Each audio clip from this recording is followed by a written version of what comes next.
महाराष्ट्र निर्वाचन सरिला परे परे नरेंद्र मोदी को हटेइबा पई आरएसएस भितर एवं बीजेपी भितर प्रक्रिया आरंभ होईची। वर्ष भितर किछि नथिला हम 100 दिन भितर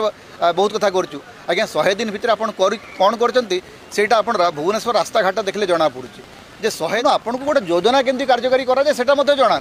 एवं सुभद्रा योजना गोटे योजना जो थे आपण ओडिशार महिला माननकु दिन राति पोस्ट ऑफिस आगे एवं बैंक आगे ठिया कर रखिछन। तेणु मोहन माझी किसी योजना अच्छी ना से नरेंद्र मोदी दयार चलाउछन्ती ओडिशा को। ओडिशा कौन केन्द्र दयार चली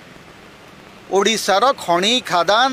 रेलवे जो रॉयल्टी पाउछन्ती जो टिकस पाउछन्ती आमे जो जीएसटी दउछु सेटा कौन माने माने केंद्र सरकार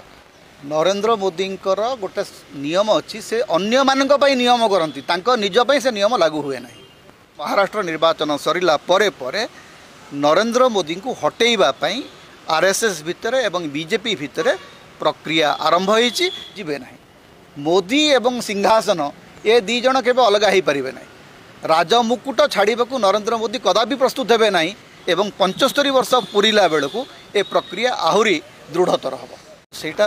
आमे तो कहि परिबा नहीं। नवीन बाबू हारी गोटे सत्य होउची जे नवीन पट्टनायक 2024 निर्वाचन हारी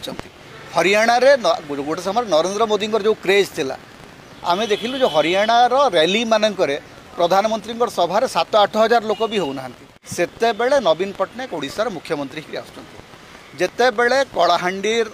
दारिद्र्य अना केते दूर काम लगई पारिबो तांकर संगठन लगई पारिबो एवं वर्तमान आउ गोटे कथा होईची जे नवीन बाबू प्रतिदिन आसिक संघ भवन रे किछि ना किछि कार्यक्रम जोग दौरान वर्ष भितर किछि नथिला हम 100 दिन भितर बहुत कथा करछु आज्ञा 100 दिन भितर आपण कोन करचंती सेटा आपण भुवनेश्वर रास्ता घाट देखले जना पड़ुची।